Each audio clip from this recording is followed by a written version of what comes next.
Good morning. Today is Friday, August 13th, 2021. Welcome to Column Hinge at Alpha Omega. We're located halfway between Death Valley and Las Vegas. Halfway between Joshua Tree and Area 51 in the Mojave Desert of the Southwest United States. Good morning and welcome back to the most unique live stream ritual on the entire internet. You have found your way to the lost magic of Jesus revival. What you're about to experience is an anthropological and archaeological reconstruction of an ancient Christian ritual from 1769, rediscovered by archaeologists in Egypt.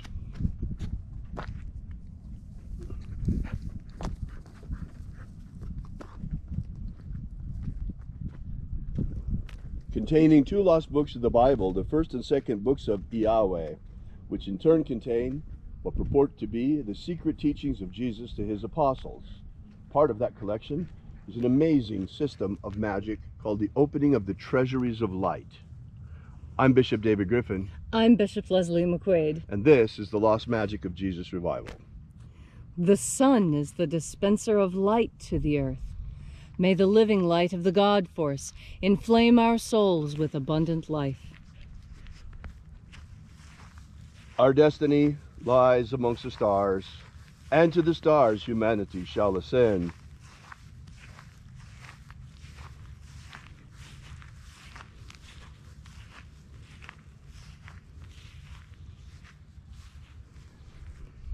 Take a nice deep breath and feel into your body. Breathe deeply. Feel each breath as it moves through you. Follow your breath as the sensations on your skin expand and stretch. And as you are breathing deeply and feeling deeply into each and every part of yourself, visualize yourself as the tree of life, however it is you imagine that tree to be, and grow your branches up high into alpha sky. Drive your roots down deep into omega earth. I call on you in the east, alpha.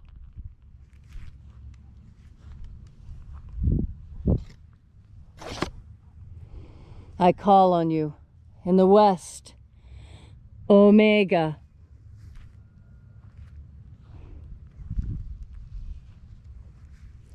I call on you in the north, alpha.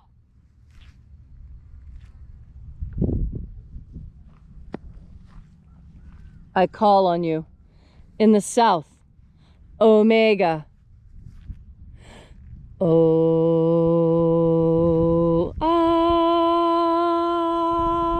Alpha, at omega, the beginning and the end, and the path of the age between, sunrise and sunset, and the path of the sun between, birth and death, and the path of life between, Alpha, omega, Yahoo.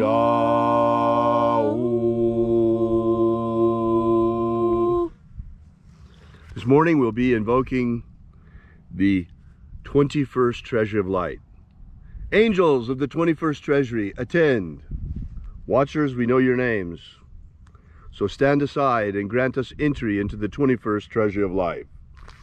Ozaz. Ozaz.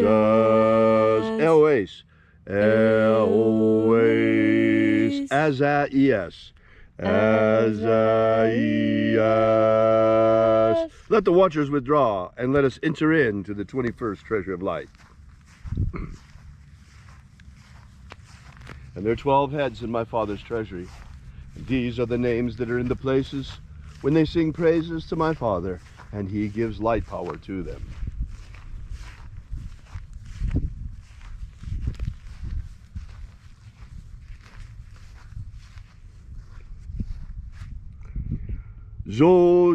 Zozozai. Zozozai.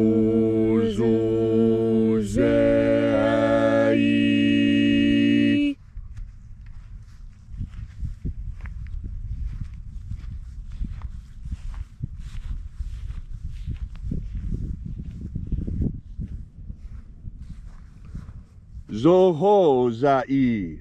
Zohozai.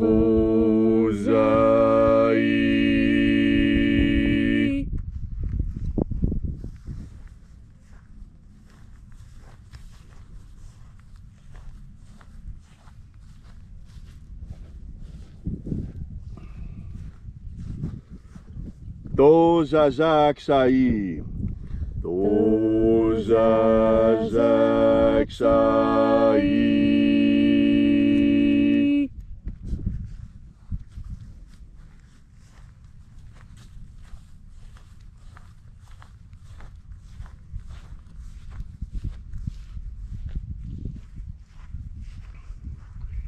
Naoza e iai.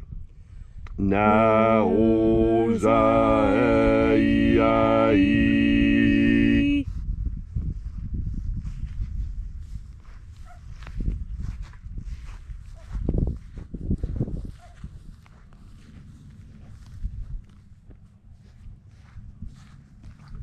Marazaz. Marazaz.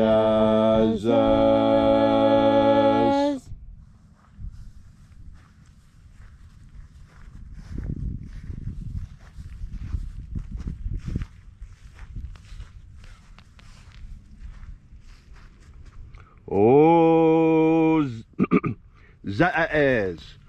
Ozaz.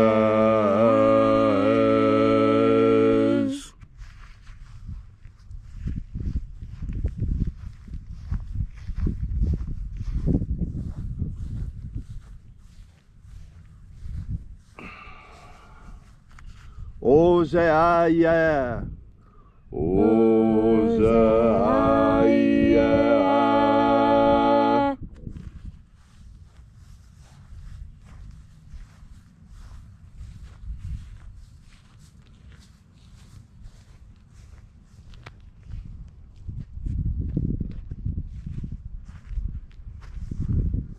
Oza, oza. Oza, oza.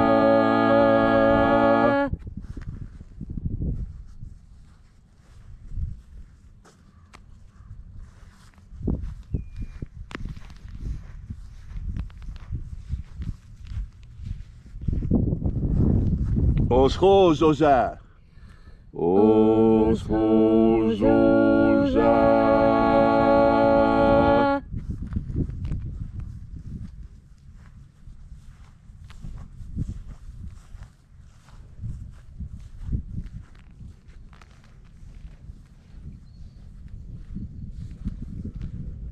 Azaiaos. Azaiaos.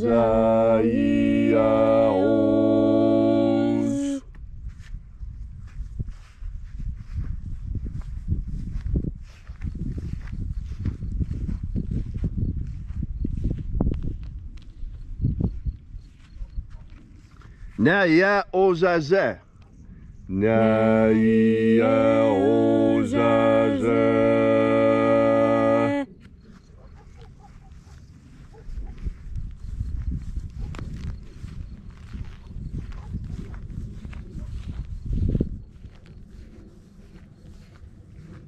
Aenazaz. Aenazaz.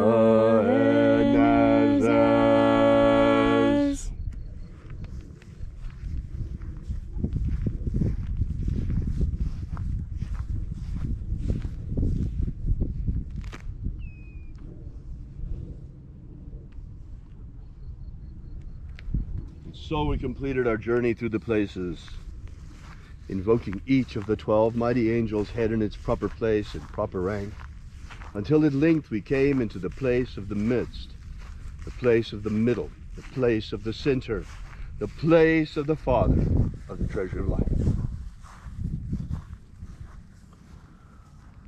O Father of the 11th treasure of light, by your cipher and by your name we invoke you, O Azi Ai.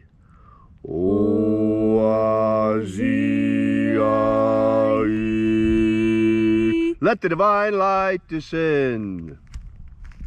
It is the intention of this ritual and our fervent prayer to establish human liberty worldwide. Establish human liberty worldwide. Abolish slavery in all its forms. Abolish slavery in all its forms. And set our people free. Set our people free. Establish a pro-human future. Establish a pro-human future. And protect humanity's genetic code. Protect humanity's genetic code. Restore the purity of our air. Restore the purity of our air. Of our water. Restore the purity of our water. Of our food. Restore the purity of our food. And our medicines. Restore the purity of our medicines. And the integrity of our elections. Restore the integrity of our elections. All these things we ask in the name of the living Jesus. Amen. Amen. So mote it be. Take a moment now to again feel into your body. This ancient magical rite we are doing together helps you experience more God Force energy. This energy permeates our universe, and physicists have found that there is, in fact, an invisible force 5 times stronger than gravity, holding everything we experience together. How is that? I'll tell you how it is. Because we are a miracle.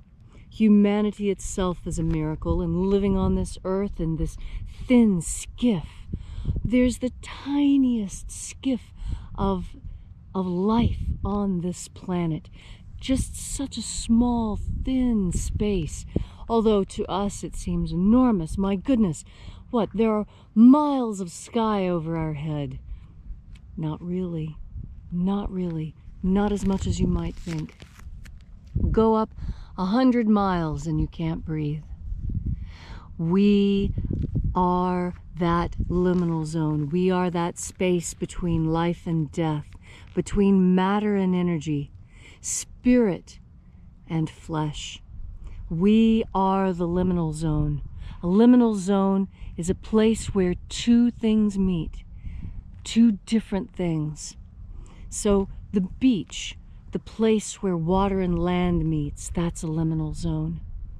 The transition between one day and the next, that is a liminal zone. When you are en route, going from one place to another, that puts you in a liminal zone. And it is in that place of between, that we find ourselves so constantly and so consistently as humans. This is part of what makes us magical. We walk with 1 foot on the earth and our heads in the sky. We are able to have an interior experience and an external experience simultaneously. These are the mysteries that this earth has given us. These are experiences unknown to all the other creatures filling all the other dimensions. There are so many levels of life right here beside us. The best example I can think of is death itself. There's a beautiful poem that I've heard read at nearly every funeral I've ever attended. And it's called, I'll Be Right Back. I'm not exactly sure the name. But that's how it feels. Because in the poem, the author is saying, the author is the dead person. And the dead person says, do not worry, I haven't gone far. Think of me as only being in the next room. I am here with you. You just can't see me or talk to me, but I'm just in the next room. And that is the most powerful poem to me because it so accurately describes the experience that I have had with death. That when death arrived in my family, it was as if the person was just in the next room. And the difference was, they were yelling. I could still hear this person. And that's what I'm telling you now. Those people that you miss, the ones who have gone on ahead, they are as close as the next room. They're in the next dimension, right beside us. In fact, that other dimension is right on top of ours. Dimensions are stacked upon each other, one on top of the other, such that what we do in this dimension affects the others, such as the things that happen in those other dimensions affect us as well. And when we move on into that next dimension, there is still contact with this one. This is why we can talk to our ancestors through ancestor veneration, a practice all over the world, nearly ubiquitous. It is almost a cross-cultural constant, if not for Western culture. We venerate one ancestor above all others, and that's our Master Jesus. Because he was the one who taught us and showed us the reality of that spirit world. That with enough faith, with enough strength and training, you can reach out into that next dimension and pull things back into ours. That is what Jesus was doing when he brought people back to life. He reached out into that next dimension where our ancestors are and pulled them back into this one. What power! We all have this power. He told us we all have this power. And he too is as close as the very next room. We need only have faith in this idea. Our faith will move mountains. Our faith is the key. It's the connection between this world and the next and the world after that. Physicists know these dimensions are connected. This is why it is hypothesized that we are experiencing interdimensional visitations. Because our actions on this earth are having ripples throughout the rest of the dimensions, such that the inhabitants of those other dimensions seek to come into ours and change things. We cannot let this happen. We must be strong. It is our duty to protect this dimension, to protect where we live. We live here, and we will not accept anyone coming any closer to us. This is the boundary. This is the liminal zone that we protect. And as protectors of this boundary, as protectors of this dimension, we fuel ourselves with the divine. Everything I have said will become clear to you, and this great mystery will be revealed to you once you have opened your heart and taken in just one more deep breath of God force. Thank you, Leslie, for that beautiful message. If you'd like to know more, be sure to drop at our website at alphaomega.church. We'll see you again tomorrow, same time, same place, and until then, have faith and expect a miracle. And until we have the pleasure of each other's company again, may the God force run strong within you. And as always, may your magics work better than expected. And for those of you who are still here, I want to show you something special.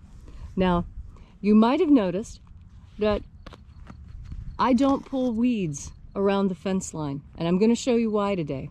You see, these weeds are protective. These are tumbleweeds. And the tumbleweeds, well, that one's actually amaranth. These tumbleweeds, some of them have thorns, not all of them. But they're a barrier, you see. With the weeds here, you can't get that close to the fence. Now let me show you what happens when there's no weeds at the fence. You see here? See how the donkeys have come through? The wild donkeys have come through, and they have trimmed off everything. See how they could reach over it? They've trimmed off everything they could reach over. And if you look down the fence line, you'll see that they've nearly torn off the fence. See? Look where they've torn off the fence trying to get down here to the sorghum. Donkeys weigh between 700 and when they're little, 700 pounds, and they get up to 1,200 pounds. They're as big as a car. So when they decide to come through your fence, there's not a lot you can do. I've got these are actually 8-foot poles driven 3 foot in the ground to help stabilize them against the donkeys. So I just thought you might like to see the latest developments, and you can also see that now's the time of year, now that we've passed Lunasa. Lunasa is the holiday when the sorghum goes into tassel. The sorghum's is going into flower now, and pretty soon these flowers will open up, be filled with pollen, and the bees will come and get them. So, yeah, donkeys. You gotta love the donkeys. Well, thanks so much for being here with us. Have a great day.